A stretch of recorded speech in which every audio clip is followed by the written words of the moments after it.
What's up, everyone? Today we are going to be looking at the Springfield Armory 1911 and talking about my single stack rig in USPSA for 2026. Stand by.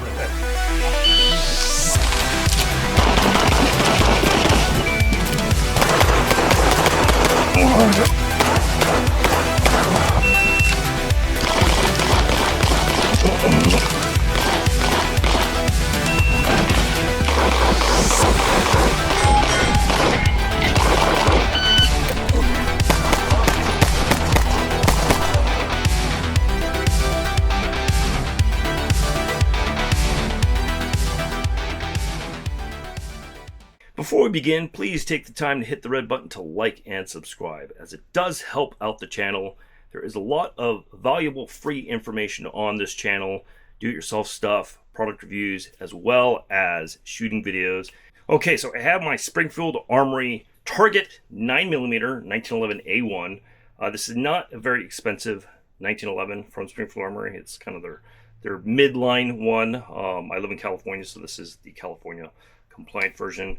It came with a black front sight from the factory, so I put a Dawson Precision front sight on it. The Target model does have a rear adjustable sight, and then you can see I put lock grips on them there. The internals are the hammer, sear, and the disconnector are all extreme engineering parts. There's a double tap extended safety there. I think this is the Wilson Combat slide release, extended slide release, extended magazine release, also from Wilson Combat. The Dawson Ice Precision magwell, which I do like having the hump in the back. So also put grip tape on it, because the way I grab my pistol, I kind of grab it a little bit further back from the serration, so I like having a little bit of grip tape right there. Also put grip tape on the front of the frame, just because there's no checkering on this particular model. A lot of the California models don't have checkering on the frames. So this is pretty much what I've been shooting. Again, not a super expensive, not a super high-end model for a 1911, but it's a workhorse. It is pretty reliable when you clean it, like all 1911s. And it is a Series 70, which is important, versus a Series 80. So it does not have, it's not drop safe. And it does not have the, because it's not drop safe, it doesn't have the fire and pin block safety, as well as the extra part that the lifter. That adds a little bit more, trigger tension on the trigger on the Series A models. So Springfield Armory 1911A1 9mm. So one of the biggest changes I've made in 2026 is my choice of magazines. Previously, I'd been using Chip McCormick magazines or Wilson Combat magazines for 9mm, and I have now switched to Mech-Gars. On the Chip McCormick's and other 9mm magazines, there's actually a spacer in the rear. You can actually see the divots there, as well as you can actually see the side rivets there, kind of fill up the space for the 9mm, because these magazines were designed for 45 ACP and they're just kind of converted into 9mm. The Mech-Gar magazines are completely different, designed from the ground up. They actually have the rivet, the spacers actually in the front as opposed to the rear, allowing for the bullet to seat further back, as opposed to on the Chip McCormick or Wilson Combats, they seat further forward, which allows the bullet more clearance to go up the feed ramp into the barrel itself. You can also see that the Mech-Gar magazines have a taper at the top, whereas regular 9mm magazines do not, allowing these actually to load a little bit easier. The Mech-Gars do have a nice anti-friction coating on them, which loads and drops actually pretty freely.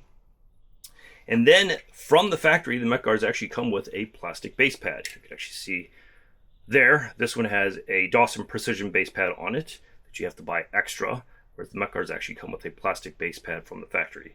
And the plastic base pads from the factory are easy on and off, so they're toolless. You can actually just pull the front down like this, and it slides off from the front to the rear.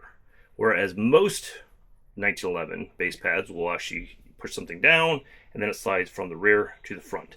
So the reason why actually from the front to the rear is better is that if something is loose and it falls, it will actually reinforce the magazine or the base pad not coming off. Whereas if this is loose and this is slightly indented and this hits correctly and just in the right spot, the base pad could fly off and you could have a magazine explode with lots of bullets everywhere, which is always no bueno. All right, so now let's talk about my belt rig. So at the core of the belt rig is the Lynx DAA belt rig. You can actually see it's pretty flexible, folds up and whatnot.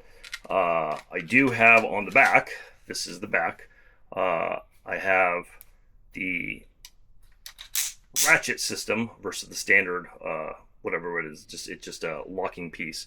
The ratchet system is actually good because since you have so many mag pouches that I'm about to go over, and the weight of everything, it allows you to get a really, really tight fit on the belt rig. So my mag pouches are Ghost. I got 3 Ghost with bullets out on the front. Basically, the front of the thing is right here. And so when I'm wearing it, this will be right to the left of my zipper. So 3 there, and then 3 more pouches sideways in the rear. So basically with the magazine, or with the magnet, I have 7 magazines if I need. And then I have a Ghost Hydra P Plus that I'm using, along with the Coyled Cobra Signature Series Fanger right there that does mount to a link system there. And so this is my rig, my dedicated rig for 1911s. I used to have another rig that I would just add on these pouches to and kind of swap out holsters. So I figured, I'm shooting, 1911s a lot more. Have a dedicated rig since I have extra parts and whatnot. So Ghost holsters with, DA links and the Coyled Cobra Signature Series Fanger.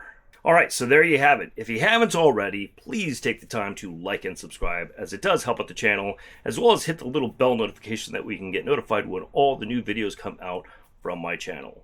Until next time, I'll see you all then.